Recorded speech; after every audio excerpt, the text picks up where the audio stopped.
Hello everyone and a very warm welcome back to the channel. Today I'm going to do something I've not done for a bit of a while now and talk about another game in my collection, a new one I've not introduced before. Now I say new, this game has been out for a while. It's been out for many years in Japan. It was translated into English in the early 2000s and it was published in 2005 by Multiman Publishing. Now, what is this game, I hear you ask? Well, it is Fire in the Sky, The Great Pacific War. And I'm going to talk to you a bit about it today because it is one of my favourite war games, war game representations of the Pacific War.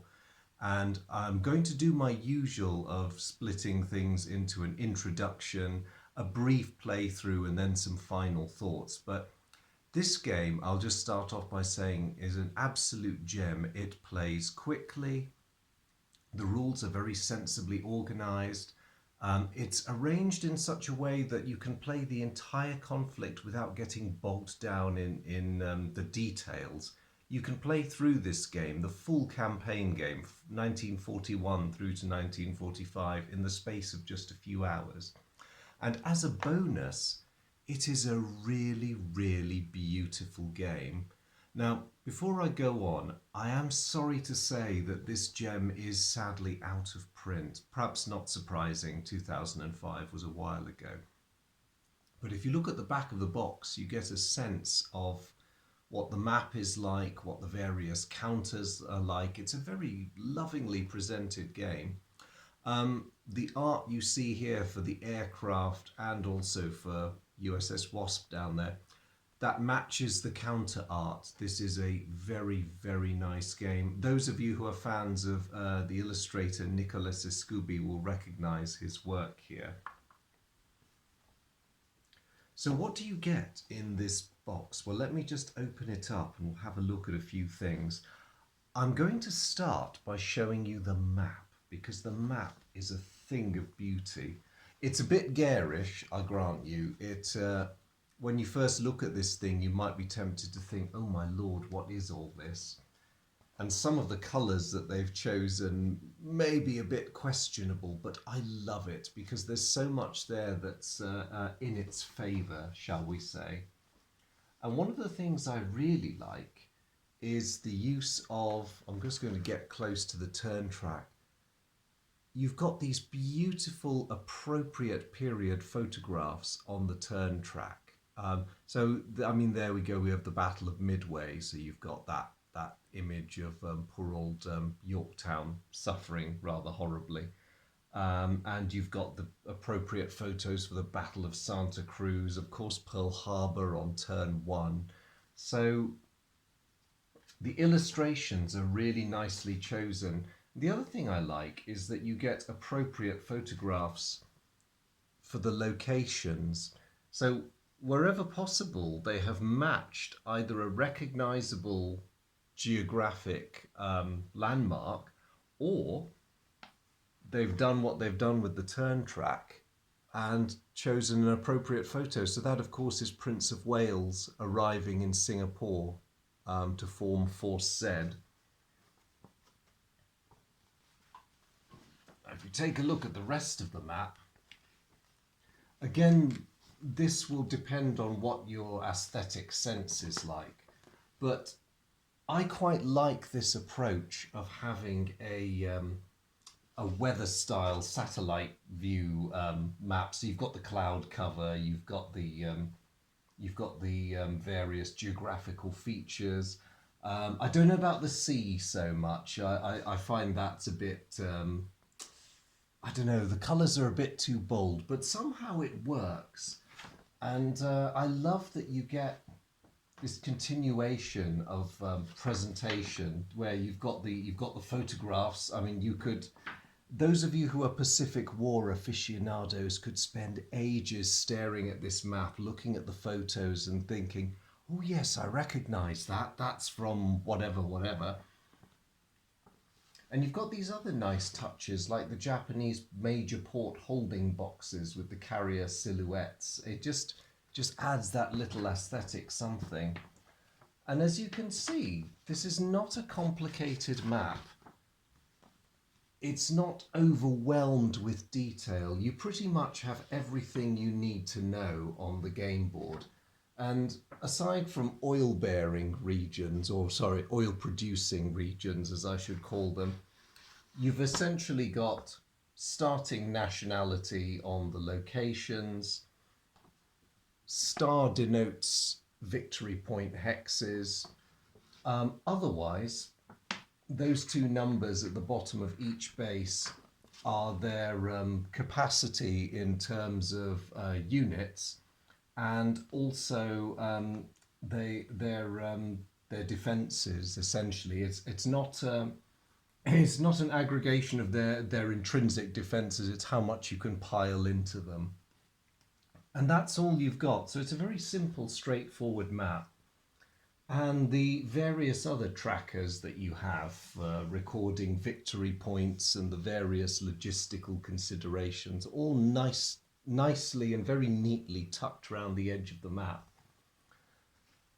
And despite the garish colour, very handy to have a nice abbreviated sequence of play over there. So once you're familiar with the rules, that is pretty much all you will need to let you play through a turn, get you through the game.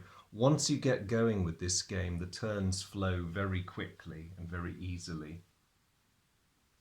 Now, the game's designer, as you can see here, Tetsuya Nakamura, he's got a lot of good games to his credit on the Japanese wargaming scene.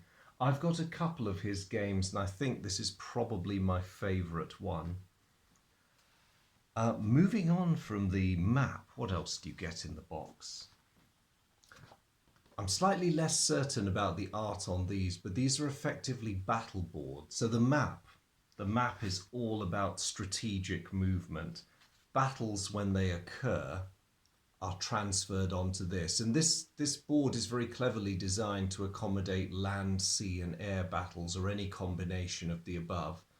And you can see there's trackers for air points, participating tactical aircraft, long-range aircraft. You can organise your task forces into carrier groups, bombardment groups, or if they're very unlucky, they can be caught in port. That can happen too. Each player gets a really handy reference card with all of the various tables that they will need to reference over the course of the game. So this is one of those really brilliant summaries that gives you everything you need. Once you've read through the rule book, once, maybe twice, everything you'll ever need after that is on these cards, including the setup for the full campaign game. The rule book, beautifully organised, is an absolute joy to read, and I like that there's a lot of personal commentary from both the designer and the translator. Adam Starkweather's effort, this one, and one of his better efforts, it must be said. Examples of play are very well included, so they don't miss anything out. A concept will be explained in the rules. You then get an example of how that rule works, which you can follow through. And just for a good measure, if you want to see how a full turn works, just to make sure you've understood, there is a very comprehensive playthrough of the first turn, which the designer and translator, of course, invites you to follow as they go. I mean, actually, the example of play is written by Starkweather. And it's really well done. When I was learning this game, I laid the pieces out, and it was great to follow it. As if that wasn't enough, the rules conclude with detailed player notes, and this is by Nakamura, Tetsuya Nakamura. And there are some really good tips for both sides. So no analysis paralysis in this game once you set up. If you take the trouble to read the designer's notes and the example of play, you get a very good sense of what options you have before you. Now, the options are not limited by any means. The Japanese have the ability to go for a shoot for the moon knockout victory over the Allies if they want to. It's not impossible, but it's very, very difficult, as was the case historically. The Allies, of course, have that really awful conundrum in the early part of the war, which is, do they contest the Japanese advances at great, great risk? Because if they lose too much of their strength early in the war, it'll take them longer to catch up and go on the offensive. Or do they just husband their strength as much as they can, hope that the Japanese don't do too well, and then when they feel ready, launch the great big counteroffensives? It's always a matter of timing and judgment. But there's plenty of excitement to be had because, of course, even if the Allies judge the moment of going over to the offensive from the defensive to perfection, there is no guarantee that the offensive period of the war will go as well as it did historically. Now, I'm just going to show you the other thing I like about this game, the unit counters, because it's a tribute to the simplicity of this grand strategic game that the land forces can basically be summed up with that one figure, and that's their strength points. The rules take care of all the other logistical aspects relating to movement, how troops are transported by sea, how they move on land. That's fairly standardized, and a lot depends on the topography. So really with this number covers the logistical requirements for moving a unit and also its combat strength. And I love the presentation. You get the NATO style infantry box, but I love how you get the national colours at the top. And so this is, of course, the Dutch garrison of the East Indies. And for single-sided units, you get more lovely iconography there. There's a lot to be said for well-presented games. It shows that a lot of thought and love and care has gone into them. I'm just going to show you a US aircraft unit. Now, all of the counters are like this for aircraft, all nationalities. The arrows denote a zone of control, so when a unit like this is placed on the map, these indicate that it's simply exerting an air zone of control into the hexes around it. Now, aside from the nationality, the artwork's fairly generic. So you've got a US Army bomber on this side, and you've got a US Marine Corsair on the other. It's not important, but it's fun to be able to choose thematic aircraft to fit the deployment you're making.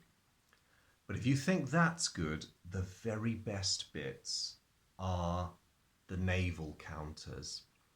And this is very clever because the way they're arranged is they have an active side where you get a lovely silhouette of the ship, its type, its logistical requirements by way of fuel and so on, its combat ratings and its movement and defensive ratings. So you're not overloaded with detail on these counters, but there's enough there to give you a flavour for the ships.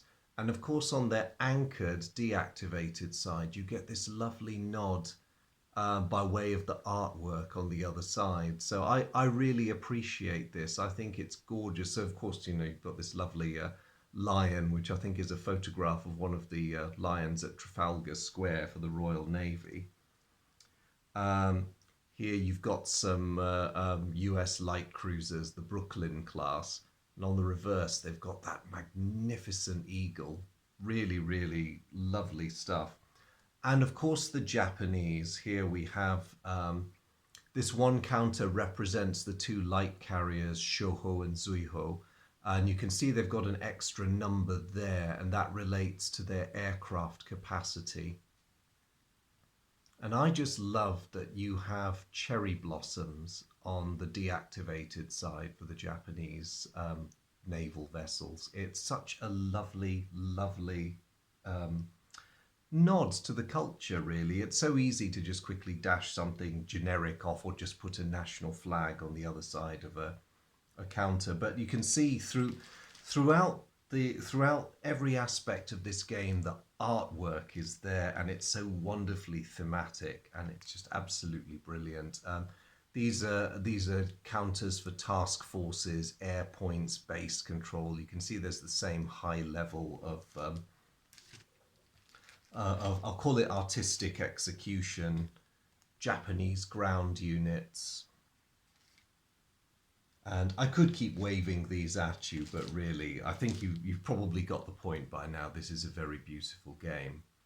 So, I've said that Fire in the Sky plays very efficiently and beautifully and is a great representation of the Pacific War. It's a very tight simulation, which then, of course, begs the question, so how does it work?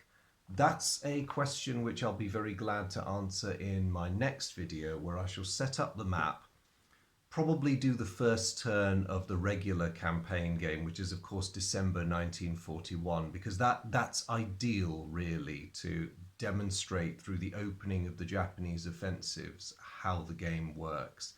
So I'll look forward to putting that together for you in the next day or two.